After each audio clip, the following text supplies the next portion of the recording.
રામાપીરનો કપડાનો ઘોડો સાચે ઘાસ ખાવા લાગ્યો અને આખો રાજ દરબાર ધ્રુજી ઉઠ્યો. મિત્રો, આ રામાપીર અને હરજી ભાથીની કહાનીને અંત સુધી જરૂર જુઓ. જ્યારે કપડાનો ઘોડો સાચે ઘાસ ખાવા લાગ્યો ત્યારે આખો રાજ દરબાર ધ્રુજી ઉઠ્યો. કલ્પના કરો, રાજાનો ભવ્ય દરબાર ભરેલો છે. એક તરફ રાજા પોતાના સિંહાસન પર બેઠા છે, બીજી તરફ દરબારીઓ, સૈનિકો અને ગામના મોટા માણસો પોતપોતાની વાતોમાં વ્યસ્ત છે. એવામાં રાજ દરબારના દરવાજા પર એક સાદો માણસ આવીને ઊભો રહે છે. કપડાં સામાન્ય, ચહેરા પર કોઈ અભિમાન નહીં, પણ તેની આંખોમાં એક જ નામનો વિશ્વાસ હતો, રામાપીર. આ માણસનું નામ હતું હરજી ભાથી.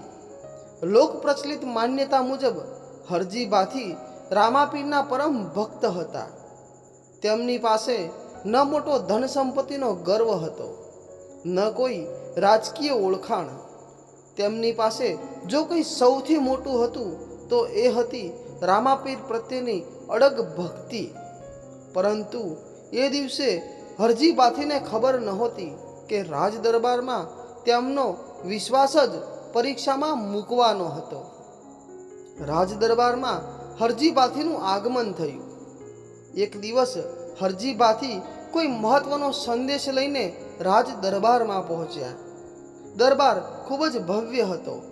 સોનાના થાંભલા, મોટા પડદા, રાજાના સિંહાસનની આસપાસ ઊભેલા સૈનિકો અને દરબારમાં બેઠેલા એવા લોકો જેમને પોતાની શક્તિ અને સંપત્તિ પર ખૂબ ગર્વ હતો.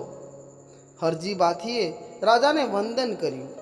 રાજાએ તેમની તરફ જોયું અને સંદેશ વિશે પૂછ્યું. હરજી ભાથીએ ખૂબ શાંતિથી પોતાનું કામ જણાવ્યું. તેમની વાત પૂરી થઈ, પણ ત્યાં બેઠેલા કેટલાક રાજ દરબારીઓની નજર હરજી ભાથી સાથે આવેલી એક વસ્તુ પર પડી. એ વસ્તુ હતી લીલુડા કપડાનો ઘોડો. રામાપીર પ્રત્યેની પોતાની ભક્તિના પ્રતીક રૂપે હરજી ભાથી એ ઘોડો લઈને આવ્યા હતા. પરંતુ દરબારમાં બેઠેલા લોકોને તેમાં ભક્તિ દેખાઈ નહીં. તેમને તો તેમાં માત્ર મજાક કરવાની તક દેખાઈ.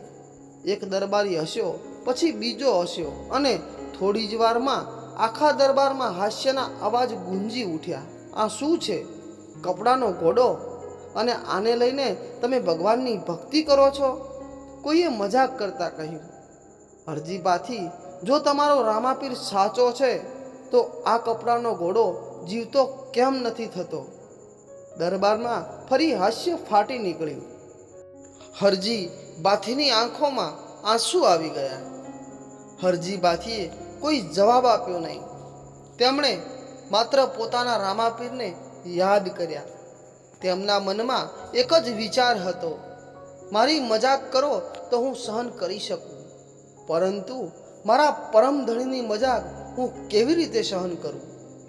એક દરબારીએ આગળ વધીને કહ્યું, જો રામાપીર ખરેખર તમારા ભગવાન છે તો આ કપડાના ઘોડાને અહીં પડેલું ઘાસ ખવડાવીને બતાવો. હવે વાત મજાકથી શરત સુધી પહોંચી ગઈ હતી. દરબારમાં બેઠેલા સૌની નજર હરજી ભાથી પર હતી. કોઈ હસતું હતું, કોઈ રાહ જોઈ રહ્યું હતું અને કોઈ વિચારી રહ્યું હતું કે હવે આ ભક્તનું શું થશે. હરજી ભાથીએ ધીમેથી પોતાના હાથ જોડ્યા. તેમણે કોઈ માણસ સામે માથું નમાવ્યું નહીં. તેમણે નજર ઊંચી કરી અને પોતાના પરમ ધણીને યાદ કર્યા. હે રામાપીર, આજે મારી નહીં, તમારી લાજ છે. હરજી ભાથીના હોઠ ધ્રુજવા લાગ્યા. તેમણે આંખો બંધ કરી. હૃદયમાંથી પ્રાર્થના નીકળી, હે મારા રામાપીર, મેં ક્યારેય દુનિયાને સાબિત કરવા માટે તમારી ભક્તિ કરી નથી, પણ આજે તમારા નામની મજાક થઈ રહી છે. હે પરમ ધણી, જો મારી ભક્તિમાં કોઈ સચ્ચાઈ હોય, જો મારું મન તમારા ચરણોમાં સાચે જ જોડાયેલું હોય તો આજે મારી લાજ નહીં, તમારી લાજ રાખજો. દરબાર શાંત થઈ ગયો. થોડી ક્ષણ પહેલા જે લોકો હસી રહ્યા હતા, હવે તેઓ હરજી ભાથી તરફ જોઈ રહ્યા હતા. પરંતુ કોઈને ખબર નહોતી કે આગળની થોડી ક્ષણોમાં જે થવાનું હતું તે આખા દરબારની આંખો સામે વિશ્વાસ અને અવિશ્વાસ વચ્ચેનો પડદો ફાડી નાખવાનું હતું. હરજી ભાથીએ કપડાના ઘોડાને પોતાની સામે મૂક્યો. તેની પાસે થોડું ઘાસ રાખવામાં આવ્યું. દરબારીઓ ફરી હસવા લાગ્યા. ચાલો હવે જુઓ તમારો ચમત્કાર. કોઈ બોલ્યું, કપડાનો ઘોડો ઘાસ ખાશે તો હું મારી તલવાર આપી દઈશ. બીજો બોલ્યો, જો આ ઘોડો હલ્યો પણ ને તો હું હરજી ભાથીની માફી માગીશ. હરજી ભાથી ચૂપ હતા.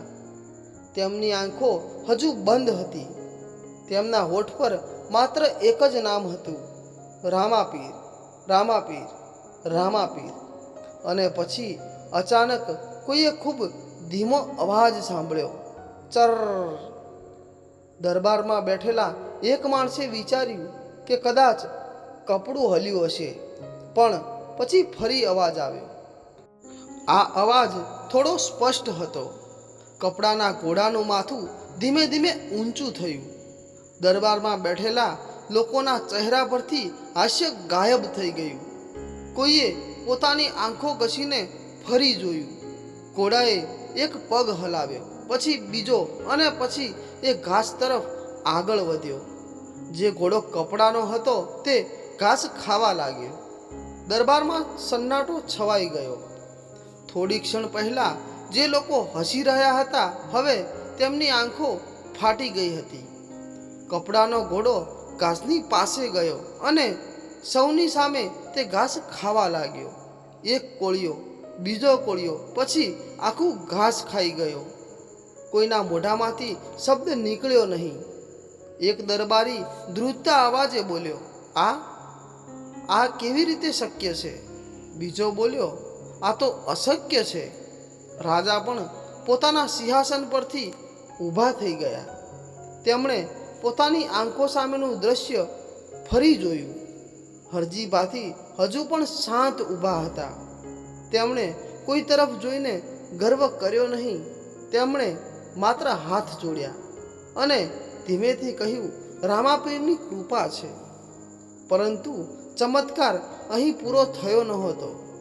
દરબારમાં બેઠેલા લોકોને લાગ્યું કે હવે બધું સમાપ્ત થઈ ગયું. ઘોડાએ ઘાસ ખાઈ લીધું. હવે તે ફરી કપડાનો ઘોડો બની જશે. પરંતુ કહેવાય છે કે એ સમયે કંઈક એવું બન્યું જેની કોઈએ કલ્પના પણ નહોતી કરી. ઘોડાની નજર હવે દરબારના એક ખૂણા તરફ ગઈ. ત્યાં અનાજ ભરેલું હતું. ઘોડો ત્યાં પહોંચ્યો અને અનાજ પણ ખાવા લાગ્યો. દરબારીઓ વધુ ગભરાઈ ગયા. અરે, આ શું થઈ રહ્યું છે? પરંતુ વાત અહીં અટકી નહીં. ઘોડો આગળ વધ્યો અને ત્યાં પડેલી બીજી વસ્તુઓ તરફ પણ તેની નજર ગઈ.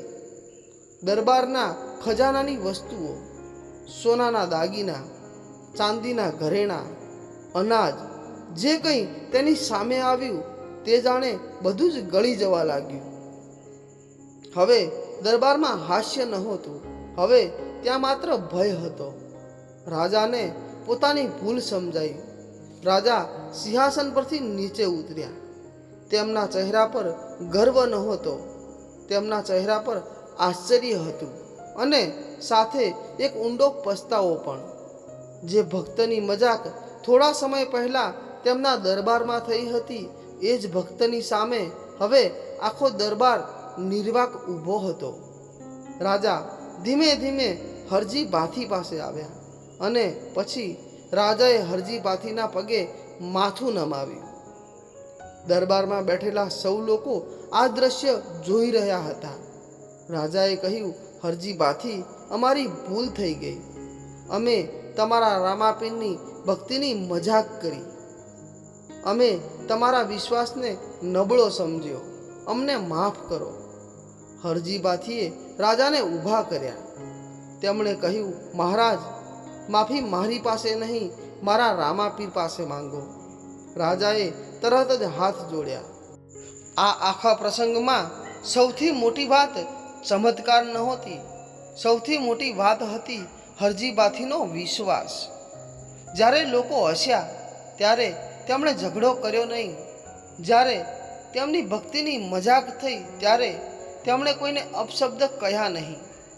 જ્યારે તેમની સામે શરત મૂકવામાં આવી ત્યારે તેમણે પોતાના ભગવાન પર વિશ્વાસ રાખ્યો. અને જ્યારે ચમત્કાર થયો ત્યારે તેમણે તેનો શ્રેય પોતાને આપ્યો નહીં. તેમણે માત્ર એટલું જ કહ્યું, આ મારા રામાપીરની કૃપા છે.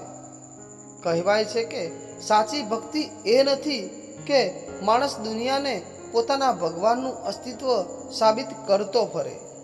સાચી ભક્તિ તો એ છે કે દુનિયા ભલે વિશ્વાસ ન કરે, પરંતુ ભક્તનું હૃદય પોતાના ભગવાન પરથી ક્યારેય વિશ્વાસ ગુમાવતું નથી.